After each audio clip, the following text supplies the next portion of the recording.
Commission, Sarkaria आयोग जो है फ्रेंड्स ये बनाया गया था। इसकी बात अगर मैं करूं तो सरकारिया आयोग बनाया गया था आप लोगों का 1983 में। 1988 के अंदर में इसने अपनी रिपोर्ट सौंपी, ठीक है, और इसको लागू किया गया आप लोगों का फ्रेंड्स 1990 के अंदर में, 1990 में इसको लागू किया गया सरकारिया कमीशन को। सरकारिया कमीशन ने क्या कहा, ठीक है, सरकारिया कमीशन ने कहा कि भाई जो इंटर स्टेट काउंसिल होती है इसको जो है आप लोगों ने बनाना चाहिए, इंटर स्टेट काउंसिल, अंतरराज्य परिषद। अंतरराज्य परिषद का हमारे संविधान में ऑलरेडी उल्लेख है आर्टिकल नंबर 263 के अंदर में, ठीक है, कि भाई अगर कोई कमीशन इसकी सिफारिश करता है तो अंदर अंतरराज्य परिषद मतलब राज्यों का समूह बनाया जा सकता है ताकि राज्य अपनी समस्याओं को सुलझा सके केंद्र सरकार के साथ में मिलकर, ठीक है। तो आंसर क्या हो जाएगा यहाँ पर में बताइए जल्दी से। अगर आपसे पूछा जाए कि इसका आर्टिकल क्या है तो आर्टिकल जो है फ्रेंड्स आप लोगों का हो जाएगा 263 इंटरस्टेट काउंसिल का, सरकारिया कमीशन की सिफारिश पर इसको लागू किया गया था। अच्छा, अब आप लोग इतना प्यार से पढ़ रहे हो, इतना बढ़िया तरीके से पढ़ रहे हो फ्रेंड्स, 1200 से ज्यादा लाइक्स आप लोगों ने कर दिया। मैं आप लोगों को जो है थोड़ी सी और जानकारी देता हूँ सिर्फ आप लोगों के लिए। ध्यान से देखिए यहाँ पर मैं आर्टिकल नंबर 263 के अनुसार inter state council, inter state council बनाई जाती है, काउंसिल, अंतरराज्य परिषद। इसको बनाता कौन है? प्यार है किसी और का, तुझे चाहता कोई और है, तू पसंद है किसी और की, तुझे मांगता कोई और है। तो बनाता है इसको राष्ट्रपति, प्रेसिडेंट, राष्ट्रपति बनाता है। लेकिन अध्यक्षता कौन करता है इसकी? अध्यक्षता तो वो करता है प्रधानमंत्री, ठीक है। ये भी आप लोगों ने याद रखना है, ये भी क्वेश्चन बनेगा। एक नंबर यहां मिल सकता है आपको, एक नंबर यहां मिल सकता है, एक नंबर यहां मिल सकता है। लो आपको पूरा का पूरा यहाँ पर मैंने बता दिया इसके बारे में, ठीक है। जो जो पॉइंट्स जहां जहां क्वेश्चन बने थे सारी की सारी चीजें आप लोगों को बता दिया मैंने। अगर ऐसे ही पढ़ना चाहते हो तो मुझे बता देना, मैं आप लोगों को इसी तरीके से फ्रेंड्स बढ़िया तरीके से सारे के सारे क्वेश्चन जो रिवीजन करवा के, क्योंकि फ्रेंड्स देखिए रिवीजन इज वेरी इंपॉर्टेंट। जब तक आप रिवीजन नहीं करोगे तब तक जो है वो कैसे चलेगा आप लोगों का, है ना। तो रिवीजन बहुत ज्यादा इंपॉर्टेंट है। तो चलिए फ्रेंड्स आगे बढ़ते हैं हम लोग। एक क्वेश्चन है जो काफी सारे एग्जाम्स में आया हुआ है, ठीक है, बिहार के बहुत सारे एग्जाम में आया, फिर भी बच्चे गलती करके आते हैं, ठीक है। तो उसको भी आप लोग देख लीजिए। आपको बताना है कि बिहार और उत्तर प्रदेश के बीच में कौन सी बॉर्डर बनाती है, कौन सी नदी है जो बिहार और, ठीक है, जल्दी जल्दी से बताइए यहाँ पर मैं। अभी मैंने आनंद जो है ना उन्होंने क्या लिखा, क्लास थोड़ी सी लेट हुई ना तो उन्होंने लिखा RIP, रिप टुडेज क्लास। तो मैंने पढ़ा यहाँ पर में, और आपको पता है चुकीला माफी नहीं, आप मतलब यहाँ अपन गलती को माफी नहीं मिलते थे अपन, यहाँ पर तुरंत प्रभाव से उनको ब्लॉक किया। रिप टुडेज क्लास ये क्या होता है? मेरी मतलब क्लास मर गई, तुम क्या उसके यहाँ पर में, ठीक है, रेस्ट इन पीस करने तुम उसके लिए वो हारून लेकर आए थे क्लास के लिए, ठीक है, झंडू बाम आया बड़ा, ठीक है। तो मैं सारा, मेरी नजर होती है सब तरफ में, इतना याद रखना, ओके। तुम्हारा एक ये मत समझना कि मतलब मैं छोड़ देता हूँ करके, जितना मैं प्यार करता हूँ उतना ही मैं फिर चीज को ध्यान में भी रखता हूँ उस चीज को। तो आनंद जी आपका जो है डी आनंद हो चुका है अभी, तो बाकी जितने भी लोग इस तरीके की हरकतें करते हैं वो थोड़ा सा ध्यान रखे। बिहार और उत्तर प्रदेश, ठीक है, कमला, सोन, बागमती, बूढ़ी गंडक, कोसी। आपको बताना है बिहार और उत्तर प्रदेश के बीच में बॉर्डर बनाती है। जिसको भी पता है थोड़ा सा भी कि कोसी नदी तो भाई कोसों दूर तक उत्तर प्रदेश के पास में नहीं है, तो इसको तो पहले ही आप लोग यहाँ से एलिमिनेट कर सकते थे। यहाँ पर में बागमती नदी के बारे में भी अगर मैं आपको बताऊं फ्रेंड, तो उधर ही साइड में आप लोगों की पड़ती है, मध्य बिहार की तरफ में बागमती नदी आप लोगों की, बागमती है ना, उत्तर प्रदेश की तरफ में नहीं आती है। तो ये भी ऑप्शन एलिमिनेट हो जाएगा आपका, बागमती नदी, ठीक है, बागमती। और वही अगर आप लोगों से बात की जाए यहाँ पर में फ्रेंड्स कमला नदी की, तो कमला नदी भी इधर में ही है। तो बागमती और कमला दोनों को ही आप एलिमिनेट कर सकते थे, उत्तर प्रदेश के साइड में है ही नहीं। यहाँ बोला उत्तर प्रदेश के साथ में बॉर्डर बनाती है, ठीक है। उसके बाद में यहाँ पर मैं आप लोग देखिए अजय नदी, अजय नदी जो है अगर आप लोग यहाँ पर में देखोगे तो ये बिहार और आप लोगों का जो झारखंड है उसके साथ में अपनी बॉर्डर बनाती है, ना कि जो उत्तर प्रदेश है उसके साथ में। तो यहाँ पर मैं अजय को भी आप एलिमिनेट कर सकते थे यहाँ पर मैं इस तरीके से, ठीक है। अब बात आती है कर्मनाशा, गंडक और घाघरा की। तो देखिए यहाँ पर में ये है कर्मनाशा नदी, बहुत बड़ा सा बॉर्डर बनाती है फ्रेंड्स उत्तर प्रदेश और बिहार के बीच में, कर्मनाशा लिखो सभी लोग, कर्मनाशा नदी है यहाँ पर में। उसके बाद में देखिए घाघरा नदी जो है फ्रेंड्स कई कई जगह पे हमारा बॉर्डर बनाती है उत्तर प्रदेश के साथ में, ठीक है, घाघरा नदी। और यहाँ पर मैं आप देखोगे गंडक नदी जो है वो भी बॉर्डर बनाती है, गंडक नदी भी बॉर्डर बनाती है, यहाँ देखिए गंडक नदी। तो कर्मनाशा, घाघरा और गंडक ये तीन नदियां ऐसी नदियां हैं आप लोगों की जो यूपी और बिहार के बीच में बॉर्डर बनाने का काम करती है। बाकी बागमती बेचारी कहाँ गई, उधर जबरदस्ती भेज रहे हो, कमला को भी उधर भेज रहे हो तुम, कोसी तो इधर में है, ठीक है, इधर में भसड़ मचा रही है बाढ़ लाकर, ओके। तो आप ऐसे ऑप्शन को एलिमिनेट कर सकते थे, ऑप्शन को एलिमिनेट करो, जितना ज्यादा क्वेश्चंस बार बार करोगे उतना ज्यादा जो है आप लोगों का जो है यहाँ पर मैं अच्छे से कर पाऊंगे आप सभी लोग, ठीक है। चलिए धन विधेयक के बारे में कौन सी वाली बात सही है, और धन विधेयक से रिलेटेड क्वेश्चन फ्रेंड्स आप लोगों का TRE 2.0 में पूछा गया था। जल्दी जल्दी से बताइए जितने भी बच्चे जुड़े हुए यहाँ पर मैं आप लोगों को बता दूं, आज रात में 9:30 बजे आप लोगों के लिए फ्रेंड्स एक बहुत ही बढ़िया वाला सरप्राइज है, ठीक है। आप लोगों को पता है ना, जबकि करंट अफेयर की क्लास कल मैंने पेड के अंदर में लिया था और बच्चे काफी ज्यादा खुश थे, मजेदार तरीके से पढ़ाई हुई है। और जब आप लोग बहुत प्यार से पढ़ते हो ना फ्रेंड तो मुझे भी पढ़ाने में मजा आता है, ठीक है। और अभी भी जब मैं रिवीजन बैच ले रहा था थोड़ी देर पहले, इसलिए मैं इतना खुश हूँ क्योंकि बहुत बढ़िया वाले बच्चे थे और प्यार से पढ़ रहे थे, तो मुझे बहुत अच्छा लगा। ऐसे बच्चों को पढ़ाने में भी मजा आता है फिर, ठीक है। तो आज जो है फ्रेंड्स आप लोगों को बताना चाहूंगा कि आपकी 9:30 बजे आज रात में, ठीक है, आप लोगों की करंट अफेयर की क्लास है। सभी लोग जो है फ्रेंड दल बल के साथ में लाइव आ जाएंगे, जैसे पिछले बार आए थे, ठीक है, आप सभी लोग वैसे ही। और आज आप लोगों को मैं आज भी बहुत सारे क्वेश्चंस करवाने वाला हूँ। देखिए, तो यहाँ पर मैं धन विधेयक की बात अगर मैं करूँ आप लोगों से फ्रेंड्स, तो ये आप लोगों का आर्टिकल नंबर 110 से रिलेटेड है। It can not be introduce in council of state. इसे राज्यसभा में पेश नहीं किया जा सकता। बिल्कुल सही बात है, क्योंकि धन विधेयक को केवल लोकसभा में ही पेश किया जा सकता है, लोकसभा में प्रस्तुत किया जा सकता है। प्रस्तुत, ये लिखो, कहाँ प्रस्तुत किया जा सकता है? सबसे पहले लोकसभा में केवल। तो ये वाला सही है, राज्यसभा में आप इसको पेश नहीं कर सकते। If any question arises whether the bill is money bill और नॉट, ये स्पीकर, लोकसभा के स्पीकर का फाइनल डिसीजन होता है। वो एक नोट जारी करता है, ठीक है, जिससे पता चलता है कि स्पीकर का निर्णय क्या है। तो स्पीकर डिसाइड करता है कि कोई विधेयक धन विधेयक है या नहीं, ठीक है। अगर स्पीकर ने बोल दिया कि ये मनी बिल है, तो मनी बिल मानना पड़ेगा उसको, और उसको लोकसभा में ही पेश करना पड़ेगा। In case of deadlock over money bill the president can summon joint sitting. भाई आपको बता दूं, 2-3 दिन पहले मैंने क्लास लिया था जिसमें बताया आप लोगों को कि जॉइंट सिटिंग नहीं बुलाई जा सकती धन विधेयक के ऊपर में। धन विधेयक के केस में जॉइंट सिटिंग नहीं बुलाई जा सकती है। तो ये वाला आप लोगों का जो है फ्रेंड्स गलत हो जाएगा। जॉइंट सिटिंग नहीं बुलाई जा सकती, ठीक है। जॉइंट सिटिंग का आर्टिकल बताओ मेरे को, ठीक है। देखो, अब देखो यहाँ पर मैं एक चीज आप लोगों की ध्यान से समझो। आप लोगों को मैंने 2 आर्टिकल्स और बहुत सारी इंफॉर्मेशन इस क्वेश्चन में पढ़ाया है। तो एक बार हम लोग देख लेते हैं कि कौन कौन सी चीजें हम लोगों ने यहाँ पर में पढ़ी है। ध्यान से समझना आप लोग। एक तो हम लोगों ने पढ़ा कि धन विधेयक का आर्टिकल क्या है, धन विधेयक का, ठीक है, आर्टिकल है आप लोगों का आर्टिकल नंबर 110, ठीक है। उसमें हमने देखा कि ये लोकसभा में प्रस्तुत किया जा सकता है। राज्यसभा उसको कितने दिनों तक रोक सकती है? मैक्सिमम 14 डेज तक। ये क्वेश्चन सुपर टेट के अंदर में आया था, DSSB आपके यूपी के। बताओ आया था कि नहीं आया था? कोई बच्चा है यहाँ पर में जिसने पेपर देखा हो? राज्यसभा कितने दिनों तक रोक सकती है? क्वेश्चन आया था।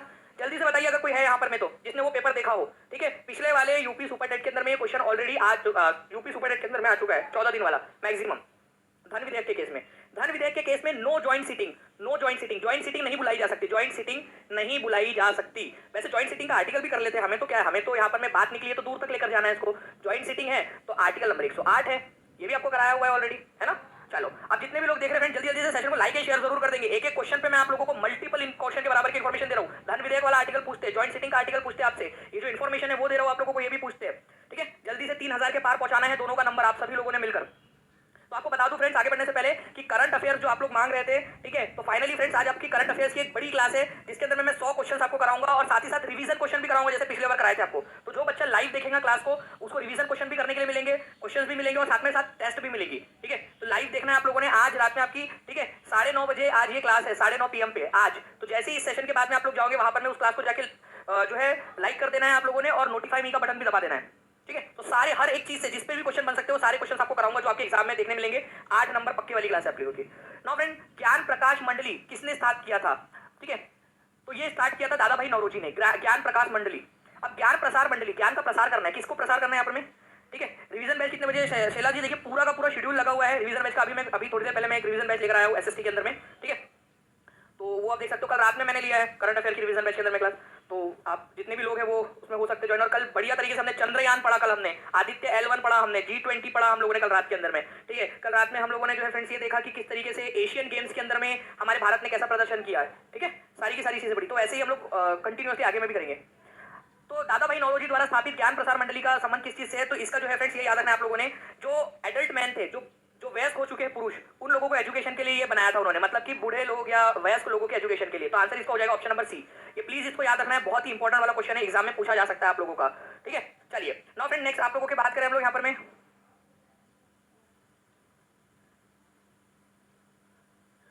ओके चलिए, which 2 persons took the role of Governor General of India as the representative of King George IV from 1407 to 50? देखिए हमारा भारत कब आजाद हुआ? 1947 में। और हमारा भारत जो है 26 जनवरी 1950 को गणतंत्र बना, ठीक है, रिपब्लिक बना। तब से 15 अगस्त 15 अगस्त 1947 से लेकर 1950 तक बीच में क्या था हमारा भारत? हमारा भारत का एक राजा हुआ करता था। क्या आप लोगों को पता है?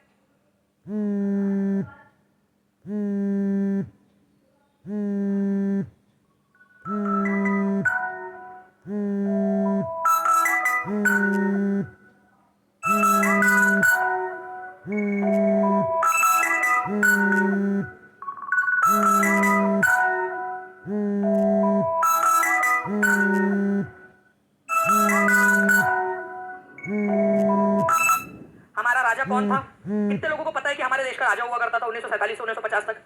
सच्ची सच्ची बताना कितने लोगों को पता था यहाँ पर में, ठीक है। तो आपका हमारा राजा था फ्रेंड किंग जॉर्ज 4, जो ब्रिटेन का राजा था वही हमारा भी राजा था, ठीक है। 1947 से 1950 तक आजाद हो चुके थे लेकिन राजा जो सिंबॉलिक तौर पर हमारा राजा वही थे, ठीक है। जब 26 जनवरी को हमने गणतंत्र घोषित किया तो वो राजा की पोस्ट हट गई और जनता जो है वो यहाँ पर में वो बन गई, सबसे बड़ी बन गई यहाँ पर में। तो दो लोग जो है फ्रेंड्स आजाद भारत के अंदर में दो लोग गवर्नर जनरल बने। एक बने थे आपके लॉर्ड माउंटबेटन, लॉर्ड माउंटबेटन पहले, ये भारतीय नहीं थे लेकिन पहले सबसे पहले बने।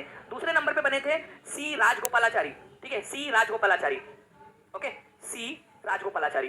तो लॉर्ड माउंटबेटन और सी राजगोपालाचारी, ठीक है, ये याद रखना है आप सभी लोगों ने। आंसर कहा है दिया है माउंटबेटन और सी राजगोपालाचारी। आप लोग हमेशा ये देखते हो कि राजगोपालाचारी जो है भारत के एकमात्र भारतीय गवर्नर जनरल थे। भाई वो भारतीय एकमात्र थे क्योंकि दो ही लोग थे, पहले थे लॉर्ड माउंटबेटन, वो ओवरऑल पहले थे, ये पहले भारतीय थे। अब दो लोगों में भी पहला भारतीय, मतलब हम लोगों को ना पता क्या चाहिए, मैं बताता हूँ। अपना वो करना है अपन लोगों ने, यहाँ पर भारतीय लोगों ने पहला भारतीय। अरे भाई तो दो ही तो लोग थे, ठीक है। अब आप मान लो कि दो पोस्ट निकली, ठीक है, दो ही पोस्ट निकली और आप अपने घर वालों को बोल रहे हो भाई पता है मेरे को उनको, मैं पूरे जो है ना ऑल ओवर इंडिया के अंदर में सेकंड रैंक आया। अरे तो भाई दो ही लोग थे तो सेकंड ही आओगे ना, मतलब तुम लास्ट आए हो, ठीक है। दो ही पोस्ट थी, दो ही लोग बने, ठीक है। तो पहले भारतीय बोलो आखिरी भारतीय बोलो, क्योंकि उससे पहले जो बने थे वो ब्रिटिशर थे। जी तुरंत इमोशनल हो जाते हैं हम भारतीय, बिल्कुल अर्णव जी। तो आपका answer is option number D. अच्छा चलिए इस बात का आंसर कीजिए। अंतर्गत वित्त आयोग का गठन किया गया, ठीक है, 64वीं बीपीएससी का। और मैं आपको बता दूं फ्रेंड्स एक चीज, मैं एक वीडियो डालने वाला हूं आप लोगों के लिए फाइनेंस कमीशन का। जितना जल्दी हो सके ना उस वीडियो को देख लेना आप लोग, ठीक है। जैसे ही मैं वो वीडियो डालूंगा टेलीग्राम के ऊपर में, जो दानिश शेख टेलीग्राम ग्रुप है उस पर, टीचिंग परीक्षा जो टेलीग्राम ग्रुप है उसके ऊपर में भी मैं आप लोगों को उसकी लिंक वगैरह शेयर कर दूंगा। जैसे ही आपको फाइनेंस कमीशन वित्त आयोग दिखे, ठीक है, वो वीडियो तुरंत प्रभाव से देख लेना, क्योंकि वो वीडियो में से क्वेश्चन पक्का बनने वाला है अगले 5 सालों तक, ठीक है। 5 साल की वारंटी के साथ में है वो वीडियो, ठीक है। क्योंकि जब आप लोगों का पिछला वाला जो 15वां वित्त आयोग बना था 5 साल तक उस पर क्वेश्चन पूछेंगे। केवीएस पीआरटी 2018 में भी आया था उस पर क्वेश्चन और बार बार आया, अब 16वां बन चुका है। तो आर्टिकल नंबर 280 जो है फ्रेंड्स, इसके तहत वित्त आयोग का गठन किया जाता है। कौन करता है वित्त आयोग का गठन? तो राष्ट्रपति करता है, राष्ट्रपति करता है। कितने साल के लिए, कितने समय के लिए करता है, कितने समय के लिए करता है? तो ये करता है फ्रेंड्स 5 साल के लिए, 5 ईयर्स के लिए करता है। ये याद रखना है आप लोगों ने, 5 ईयर्स के लिए, हर 5 साल के अंदर में बनता है। इसको लेकर मैंने एक पीपीटी बना ली आप लोगों की, और पूरा का पूरा मैंने मतलब इतनी बढ़िया फ्रेंड्स, मतलब एक एक जो पॉइंट है जिस पर क्वेश्चन बनते हैं वो पॉइंट को उसमें कवर किया है आप लोगों के लिए, ठीक है। तो आप लोगों को जो है एएसएपी यहाँ पर में मिल जाएगा। वित्त आयोग का गठन जो है बिल्कुल 1951 के अंदर में किया गया था, ठीक है। केसी नियोगी उसके पहले अध्यक्ष थे। यहाँ पर में कौन है, हमारे साथी है मनीष सिंह कौशिक राजपूत जी। तो बढ़िया है मनीष सिंह कौशिक जी, बहुत बढ़िया, ठीक है। ऐसे ही अच्छे से पढ़ते रहिए आप, और बहुत बढ़िया कर रहे हो आप, ओके। चलिए आगे बढ़ते हैं हम लोग फ्रेंड्स। यहाँ पर में ए इज द करेक्ट आंसर। अभिनव भारत, इसकी स्थापना किसने की थी? सेम क्वेश्चन जो है फ्रेंड्स आप लोगों का बीपीएससी, ठीक है, बीपीएससी, ठीक है, 69th जो हुई थी आप लोगों की, उसके अंदर में भी पूछा गया था, ठीक है। आया था कि नहीं आया था ये क्वेश्चन आप लोगों को बताइए। अभिनव भारत की स्थापना लंदन में किसने की थी? तो अभिनव भारत ये है, आप लोगों को याद है अभिनव भारत जो संस्था है इसकी स्थापना की थी फ्रेंड्स, ठीक है, विनायक दामोदर सावरकर ने, ठीक है, वीडी सावरकर ने, ठीक है। बहुत ही फेमस क्वेश्चन है ये वाला तो आप लोगों का, बहुत बहुत ज्यादा फेमस क्वेश्चन है। विनायक दामोदर सावरकर, अभिनव भारत, ओके। श्यामजी कृष्ण वर्मा ने किसकी स्थापना की थी? कल ही बताया मैंने आपको। कितने बच्चे जिन्होंने मेरा नेशनल मूवमेंट वाला 100 टॉप 100 वाला क्वेश्चन का वो वीडियो देखा है? हाथ ऊपर कर दो एक बार जल्दी जल्दी से। कितने बच्चे जिन्होंने देखा है? उसके अंदर में मैंने आपको बताया हुआ है कि इंडिया हाउस की स्थापना, ठीक है, इंडिया हाउस जो लंदन में था उसकी स्थापना किसने की है? श्यामजी कृष्ण वर्मा ने की है, ठीक है, श्यामजी कृष्ण वर्मा। आपको उसी में बताया है कि मदन लाल ढींगरा जिसने कर्जन वाइली की हत्या की थी 1909 के अंदर में, वो इंडिया हाउस का ही एक छात्र था, वहीं पे रहता था। कड़ी से कड़ी जुड़ती जा रही है यहाँ पर में, और ऐसे ही आप लोग पढ़ना है यहाँ पर मैं आप लोगों को, ठीक है। चलिए रात 9 वाला क्लास रिवीजन बैच में मिलेगा क्या सर? बताइए कौन सा वाला? तिरुपति कुमार पांडे जी बोल रहे हो आप? कौन सी वाली 9 बजे वाली क्लास? कल वाली बोल रहे हो? तो कल वाली तो वो जो भी क्लास होती है ना वो आपकी रिकॉर्डेड अवेलेबल रहती है ऐप पर। और आज वाली जो आप बोल रहे हो आज वाईटी के ऊपर में 9:30 बजे, कल वाला जो भी है अगर आप आज भी लेते हो तो कल वाला तो आपको मिल ही जाएगा ऑटोमेटिकली, ठीक है। तो आंसर आपका हो जाएगा विनायक दामोदर सावरकर, ठीक है। तो अभिनव भारत की स्थापना उन्होंने पहले जो है फ्रेंड नासिक के अंदर में की थी, फिर लंदन के अंदर में इन्होंने की। मित्र मेला के संस्थापक भी यही थे, ठीक है, मित्र मेला 1899 में इन्होंने मित्र मेला बनाया था, ठीक है। और बाद में जाकर इसका नाम उन्होंने कर दिया अभिनव भारत। तो मित्र मेला और अभिनव भारत दोनों चीजें लिखो आप लोग, ठीक है, दोनों चीजें। मित्र मेला, मित्र मेला कब बनाया था इन्होंने? 1899 के अंदर में। अभिनव भारत, अभिनव भारत भारत के अंदर में बनाया था पहले, बाद में उसकी शाखा लंदन में भी खोली 1904 के अंदर में। ये दोनों के संस्थापक कौन थे? वीडी सावरकर, सावरकर, ठीक है, वीडी सावरकर। इन्होंने ही फ्रेंड्स 1857 के युद्ध को आजादी का पहला युद्ध कहा था। किसने स्वतंत्रता 1857 के युद्ध को आजादी की पहली लड़ाई कहा था? तो वीडी सावरकर ने कहा था। एक बुक भी लिखी थी इन्होंने। 2000 प्लस लाइक्स कर दिए फ्रेंड्स आप सभी लोगों ने, बहुत बहुत शुक्रिया आप सभी लोगों का, ठीक है। इतना ज्यादा प्यार देने के लिए बहुत बहुत शुक्रिया, ठीक है। 3000 का टारगेट जल्दी करना। देखो नरगिस मोहम्मदी, कल ही आपको पूरे के पूरे नोबेल्स भी पढ़ाया मैंने, नोबेल पुरस्कार पढ़ाया कि नहीं पढ़ाया कल रात में आप लोगों को? सारे के सारे याद भी कराया। मैंगो का जूस पिएंगे, ठीक है, जब हम अकेले में मिलेंगे, है ना, अलग से जब मिलेंगे तो मैंगो का जूस पियेंगे। आप अपने भाई के अपने कजन की शादी में गए थे, याद करो जितने भी बच्चे कल रात में होंगे, आप अपने कजन की शादी में गए, वहाँ आपको एक लड़की पसंद आ गई, ठीक है, मतलब लड़की की कजिन जो दुल्हन थी उसकी कजन आपको पसंद आ गई। अब सब लोग थे तो आपने उससे क्या कहा, ठीक है, अभी हमारी केमिस्ट्री बहुत अच्छी जम गई है, केमिस्ट्री, है ना, तो आपने क्या कहा कि जब हम अलग से मिलेंगे ना तो मैंगो का जूस पियेंगे। तो मैंगो, ब्रूस और अलेक्सी, जम गया हमारा केमिस्ट्री, केमिस्ट्री के लिए मिला इन तीनों को, खत्म हो गई थी बात, है ना। कितना बढ़िया तरीके से याद किया हम लोगों ने सारे के सारे यहाँ पर में। चलिए, तो यहाँ पर मैं फ्रेंड्स ईरान, नरगिस मोहम्मदी को जो है फ्रेंड्स ईरान की है ये, और ये एक बेसिकली आपको बता दूं कि महिला अधिकारों के लिए लड़ने वाली एक महिला है और ये अभी जेल में है। इनको नोबेल पुरस्कार मिला है पीस के लिए, पीस नरगिस। ये क्वेश्चन बनने की बहुत प्रबल संभावना है। और आज मैं फिर से बता दूं आप सभी लोगों को फ्रेंड्स कि आज मैं आप लोगों को रात में, ठीक है, करंट अफेयर्स के क्वेश्चंस करवाने वाला हूं आपको। तो प्लीज सभी लोग जो है ना एग्जैक्टली 9:30 बजे का अलार्म लगा लो अपने अपने घड़ी में, ठीक है। आज करंट अफेयर्स करेंगे, 8 नंबर पक्के आप लोगों के आज। National anthem of India was पहली बार पब्लिकली कब गाया गया था इंडियन नेशनल कांग्रेस के सेशन में, जल्दी बताइए। पहली बार कब गाया गया था इंडियन नेशनल कांग्रेस के सेशन के अंदर में? सलोनी शिखा जी, वो हो जाएगा आपका, ठीक है, डोंट वरी, वो प्रोसेस चल रही है। जितने भी बच्चे हैं ना, जिन लोगों ने भी, जो बच्चे टीआरई 3 से टीआरई 4 में कन्वर्ट होना चाहते हैं, ठीक है, तो उनके लिए विंडो खोला गया था। तो उनका, जिन लोगों ने भी फॉर्म भर दिया था टीआरई 3 से टीआरई 4 में कन्वर्ट होने का, उनका कन्वर्ट हो जाएगा। वो एक एक करके जो है हम लोग उनका कन्वर्ट कर रहे हैं, डोंट वरी।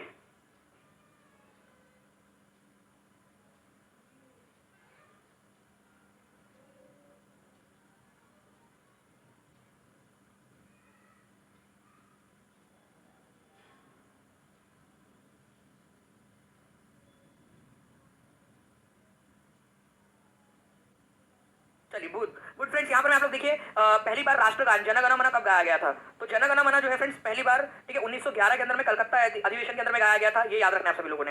अब मैं 2 पॉइंट्स आप लोगों को बताता हूँ, ठीक है। एक है वंदे मातरम, जल्दी बताओ वंदे मातरम पहली बार कब गाया गया था? वंदे मातरम, वंदे मातरम, ठीक है। और जन गण मन नेशनल एंथम, जन गण मन, ठीक है। दोनों के दोनों पॉइंट्स आप लोग बताएंगे मुझे जल्दी जल्दी से। तो यहाँ पर मैं इस पर्टिकुलर क्वेश्चन के अंदर में क्या पूछा गया था आप लोगों से, जन गण मन पहली बार इंडियन नेशनल कांग्रेस के कौन से सेशन में गाया गया था, है ना। यही क्वेश्चन पूछा था आप लोगों से पहले, ये वाला आप लोगों का। इसके अलावा आप लोगों से क्या पूछा जा सकता है, ठीक है, इसके अलावा क्या पूछा जा सकता है आप लोगों से?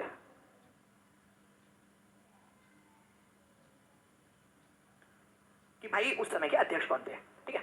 तो वंदे मातरम जो है फ्रेंड्स 1896 के अंदर में गाया गया था कलकत्ता अधिवेशन के अंदर में, कलकत्ता में। और ये 1911 में गाया गया था कलकत्ता में, दोनों कलकत्ता में गाए गए। लेकिन अब बात ये आती है कि उस समय अध्यक्ष कौन थे। देखो मैं बता रहा हूं तो आपको एक्स्ट्रा वाले पॉइंट बताऊंगा भाई, जो एग्जाम में पूछते हैं। अगर बोला जाए वंदे मातरम पहली बार जब गाया गया 1896 में, उस समय में अध्यक्ष कौन थे, ठीक है, तो रहमतुल्ला एम सयानी, रहमतुल्ला एम सयानी, ये इस समय में अध्यक्ष थे। ये सेकंड नंबर के मुस्लिम अध्यक्ष थे, सेकंड नंबर के, second Muslim president of Indian national Congress, INC के सेकंड नंबर के थे, सेकंड नंबर के। तो ये भी इंपॉर्टेंट है, प्लीज इसको भी याद रखना, सेकंड नंबर के थे। उसके बाद में जो है फ्रेंड्स इस समय में अगर आप लोगों से पूछ लिया जाए कि यहाँ पर में कौन थे, ठीक है, इस समय में, तो ये भी आप लोगों को बता देता हूँ मैं, कोई दिक्कत वाली बात नहीं है। यहाँ पर मैं बिशन नारायण धर, ठीक है, बिशन नारायण धर, ठीक है, BN धर भी इनको कहा जाता है, ये अध्यक्ष थे इस वाले के 1911 सेशन के। तो दोनों के दोनों पॉइंट्स आप लोग याद रख लीजिए, ये दोनों के दोनों आप लोगों के लिए जो भी इंपॉर्टेंट चीजें हैं वो हर एक चीज मैं आप लोगों को यहाँ पर मैं बता रहा हूँ, ठीक है। तो जल्दी जल्दी से फ्रेंड 3000 के पार आप लोगों ने लाइक का नंबर पहुंचाना है। 3300 के करीब बच्चे यहाँ पर में जुड़ चुके हैं। चलिए, अगर मैं आप लोगों से बात करूं फ्रेंड्स यहाँ पर मैं नेक्स्ट क्वेश्चन की, उससे पहले मैं आप लोगों को बता दूं कि पहले मुस्लिम अध्यक्ष कौन थे, बदरुद्दीन तैयब जी। अगर पहले अध्यक्ष पूछ लिया जाए, कांग्रेस का पहला सेशन कब हुआ था? 1885 के अंदर में, ठीक है, कहा हुआ था बॉम्बे में, और WC बैनर्जी उसके अध्यक्ष थे। दूसरे अध्यक्ष थे दादा भाई नौरोजी। तीसरे नंबर पे अध्यक्ष थे 1887 में बदरुद्दीन तैयब जी। पहले अंग्रेज अध्यक्ष कौन थे जल्दी बताओ? मैंने आप लोगों को ऑलरेडी जो है फ्रेंड्स आप लोगों की जो क्लास हुई थी, ठीक है, उसके अंदर में नेशनल मूवमेंट की जो पूरी की पूरी क्लासेस आपकी हुई है उसमें बताया हुआ है, ठीक है। तो आप लोगों को याद रखना फ्रेंड्स कि जॉर्ज यूल, ठीक है, जॉर्ज यूल जो है आप लोगों के इंडियन नेशनल कांग्रेस के पहले अध्यक्ष थे, ठीक है। पहले अंग्रेज अध्यक्ष थे, पहले अंग्रेज अध्यक्ष जॉर्ज यूल 1888 में इलाहाबाद के अंदर में बने थे, ठीक है। रहमतुल्ला एम सयानी, पहली बार वंदे मातरम राष्ट्रगीत जो है वो गाया गया था आप लोगों का। वंदे मातरम कौन सी बुक से लिया गया है? आनंद मठ नाम की जो पुस्तक है उससे लिया गया है वंदे मातरम, ठीक है। चलिए, 1911 का बिशन नारायण धर से जन गण मन गाया गया पहली बार। और भी बहुत सारे, पूरा प्लीज इसको याद कर लेना आप लोग सारे के सारे। अगर आप कहोगे तो मैं क्वेश्चन करा दूंगा आपको। सौर मंडल के बाहर सबसे चमकीला तारा कौन सा है, ठीक है, सौर मंडल के बाहर सबसे चमकीला तारा। अब बात यहाँ पर में ये नहीं हो रही है फ्रेंड कि सबसे पास वाला तारा कौन सा है आपका, ठीक है। अगर सबसे पास वाला तारा आप लोगों से बोल दिया जाए तो आप लोग आंसर क्या लगाओगे, और सबसे चमकीला तारा कौन सा है तो वो आप आंसर क्या लगाओगे? देखिए यहाँ बोला है सबसे चमकीला तारा कौन सा है, ठीक है। तो सबसे चमकीला तारा वो है आप लोगों का सीरियस, ठीक है, सीरियस, जिसको डॉग स्टार के नाम से भी जाना जाता है, डॉग स्टार के नाम से भी जाना जाता है, ठीक है, डॉग स्टार के नाम से भी जानते हैं, सबसे चमकीला तारा। अगर आपसे सबसे पास का तारा पूछा जाता, सबसे पास, सौर मंडल के सबसे पास का तारा, तो आप लोगों का आंसर होता प्रोक्सिमा सेंटोरी, ठीक है, तब आंसर प्रोक्सिमा सेंटोरी होता। तो जितने भी लोगों ने बी आंसर लगाया है उन सभी लोगों का गलत है। क्यों गलत है? 44% लोगों ने, मतलब फ्रेंड्स करीब करीब 500 लोगों ने आंसर बी लगाया था यहाँ पर। में क्यों गलत है? क्योंकि आपने सबसे पास वाला तारा लगा दिया। अब याद रहेगा, सभी लोग जल्दी जल्दी से बता दीजिए, आप नेक्स्ट टाइम से गलती नहीं करेंगे। हाथ ऊपर करके बता दो कि सर आप अगली बार से ध्यान रखेंगे, ठीक है। जो सीरियस रहेगा वही चमकेगा। जी बिल्कुल, एक बार बताया भी था मैंने आप लोगों को यहाँ पर, में है ना, इसको थोड़ा सा याद रखना है आप लोगों ने।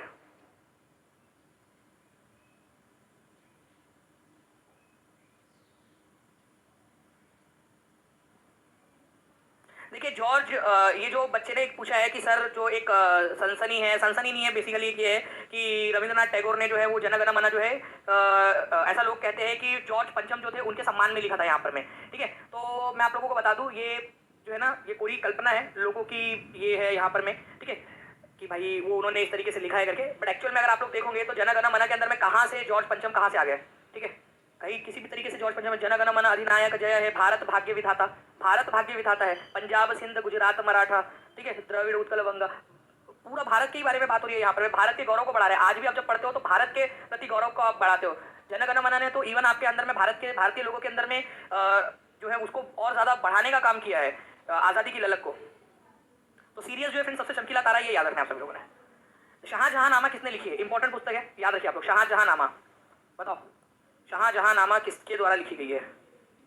ठीक है, तो देखिए फ्रेंड्स, शाहजहां नामा जो है मुगल समय के, शाहजहां जो है आपको याद रखना है बाबर का बेटा हुमायूं, हुमायूं का अकबर, बाबर का बेटा हुमायूं, हुमायूं का अकबर, अकबर का बेटा जहांगीर, जहांगीर का बेटा शाहजहां। तो कौन से नंबर का राजा था शाहजहां? तो शाहजहां जो है ये फ्रेंड्स 5वें नंबर का राजा था, शाहजहां 5th नंबर का।